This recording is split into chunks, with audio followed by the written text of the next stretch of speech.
Co jsme to provedli? Byli ještě děti, ale při svých hrách si představovali, že už jsou dospělí. Své hry plánovali, jako by šlo o skutečné výpravy a skutečná dobrodružství. Taky nosili dřevěné meče a někdy i štíty z vyřazených poklic na hrnce nebo stlučené z dřevěných prken. Někdy nosili i luky, ohlá větev a kus starého provazu.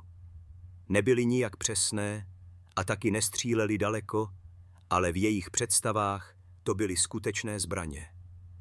Zastavili se u řeky.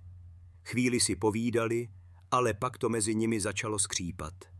Argus by byl rád, kdyby mu Kar věnoval více času.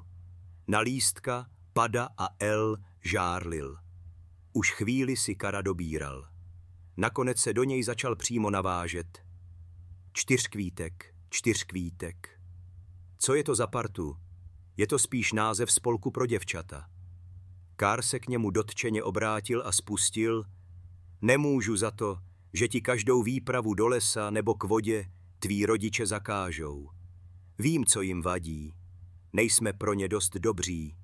Vždyť i teď si na oko u strýce a pomáháš mu kopit seno. Možná by se s rodičů příště neměl ptát. Tím Kar uhodil hřebík na hlavičku a tak to také Arguse zabolelo. Ty se taky ptáš a řekl bych, že někdy až moc. Tak se na mě nevytahuj. Nedal se Argus. Kar se zamračil a řekl, jakože jsem mamánek nebo tak něco. Argus rozhodně přikývnul. Přesně tak. To Kara skutečně rozpálilo. Chvíli se mlčky mračil a pak zajíkavě prohlásil, dobrá, tak dobrá, já jsem pro. Půjdeme dnes večer k řece, chytat ryby. Třeba vytratíme se, až budou rodiče spát. Ptát se rozhodně nebudu. Já to hravě zvládnu, a co ty? Argus se zarazil. Tohle nečekal. Ale teď už couvnout nemohl. V sázce byla jeho čest. Kdyby to odmítnul, byl by za zbabělce. A to nemohl potřebovat. Ani nevěděl, kde se to v něm vzalo. Místo, aby prostě přikývnul, vypnul hruď a prohlásil, k řece? Výprava k řece? To je toho. Taková výprava je dobrá tak akorát pro prťata. Půjdeme k tůním, jestli se teda nebojíš. K tůním? Zaváhal Kar a v jeho hlase bylo cítit zděšení. A co bahňáci? Argus si toho tónu v hlase dobře všimnul a vycítil příležitost, že by mohl v tomto rétorickém souboji odvahy nakonec zvítězit, kdyby Kar jít k tůním odmítnul. Vítězoslavně vypjal hruď a jako by už měl vítězství v kapse pronesl, nesmíš věřit všemu, co se říká.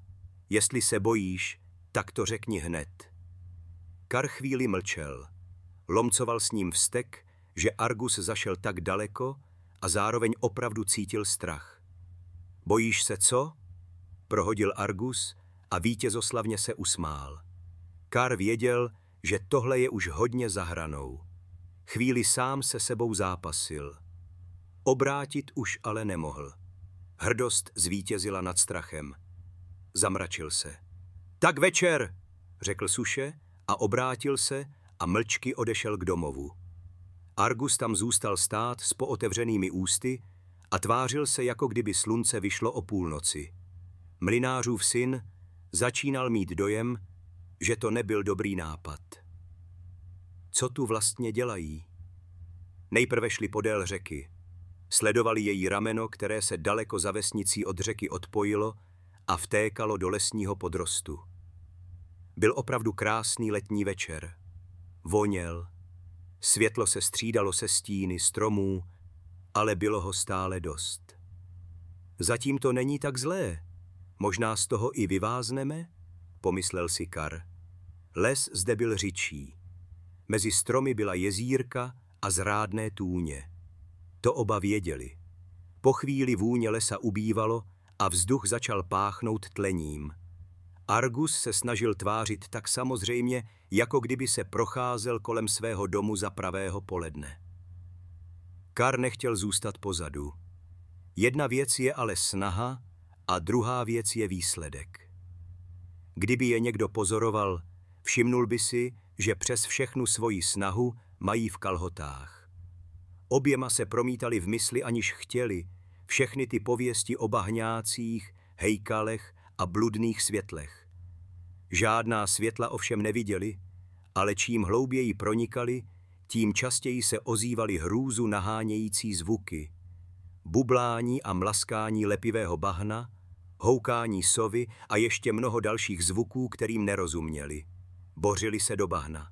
Jeden po druhém se ohlíželi, zda už má ten druhý dost, jestli se už neobrátil a nechce se vrátit. Ale ani jeden nechtěl být první.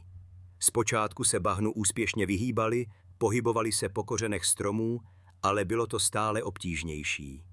Nejprve zmizely lesní stromy, pak začalo ubývat i vodních dubů, bažinných bříz a jiných vodomilných rostlin. Vzdálenost mezi těmito přirozenými oporami byla stále větší. Ježírka byla plná nečistoty a i když svítil měsíc, byly tůně porostlé vším možným, takže nebylo poznat, kde přesně začínají a kde mají konec. Kár měl nepříjemný pocit, jako by je někdo sledoval. Vsadil by se, že za sebou uslyšel kroky. Musel je slyšet i Argus, ale nedával na sobě nic znát. Nechtěl se ohlížet, aby nevzbudil podezření, že se bojí. Ozval se zoufalý zvuk či křik. Oba se zastavili a stuhli. Bylo to zvíře nebo člověk? Co je to?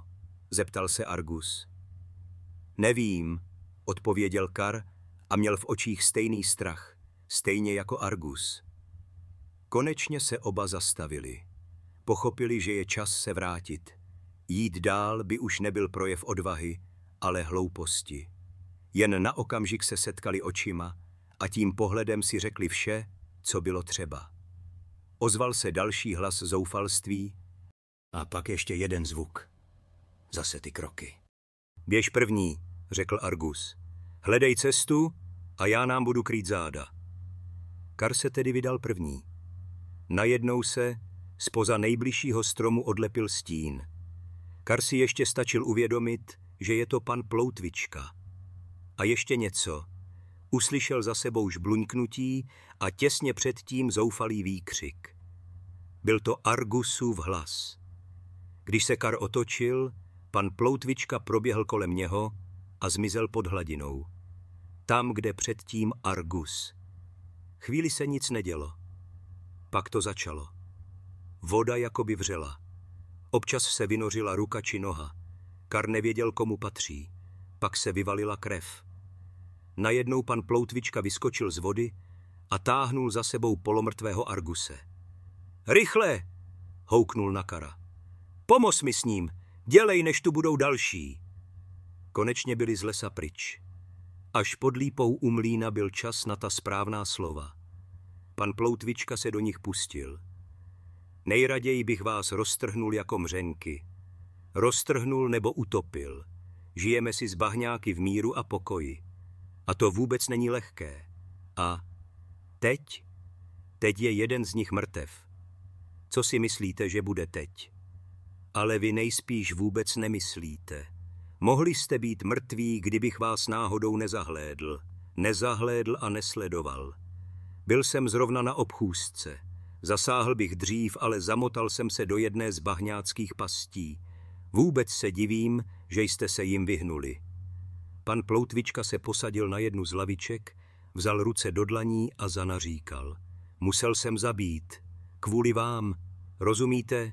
Zabít. Pak si hluboce povzdychnul a řekl, a co následky?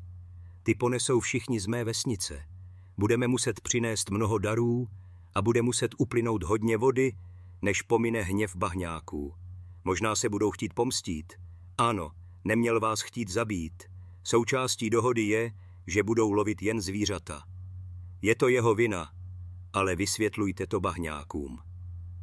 Oba chlapci seděli na lavičce a třásli se jako osiky. Těžko říct, zda to bylo zimou, šokem nebo strachem z toho, co přijde. Pan Ploutvička vstal, zakroutil hlavou a zašeptal. Krev z mých rukou už nikdo a nic nesmije. Už budu vždycky vrah. Pak se znovu zamračil ostře na ně pohlédl a přemýšlel. Pan Ploutvička byl, po většinu času, co ho Kar znal, spíš holubice než dravec. Ale teď vraštil čelo a vypadal, že ho svrbí dlaně. A snad by se k tomu i odhodlal, kdyby se neozvala paní Ploutvičková. Arpade, kde jsi? Tím bylo rozhodnuto. Jen ještě řekl tlumeným hlasem, jděte raději spát, než se přestanu ovládat. Ale neřeknete to nikomu, že? Staral se Kar. Ploutvička na Kara popuzeně pohlédnul. Vodním lidem ano, bez toho se to neobejde, odpověděl podrážděně. A mému otci? Že to neřeknete otci? Žadonil Kar. Ploutvička se na Kara zadíval. Už ho opouštěl hněv. Cítil spíš lítost. Kar nebyl zlý kluk, to přece věděl. Uvidíme, řekl, znovu si změřil oba provinilce pohledem a rychle odešel. Nějakou dobu jen tiše seděli. Co jsme to provedli, zanaříkal Argus. Pak se po chvíli obrátil na Kara a rozhodl, musíme o tom mlčet, bude to naše tajemství. Myslím, že se to otec stejně dozví, namítnul Kar. Ale co když ne, ty to na mě neřekneš, viď? Zeptal se Argus. Ne, já to nepovím, odpověděl Kar a zamračil se. Pak se obrátil a vydal se mlčky domů.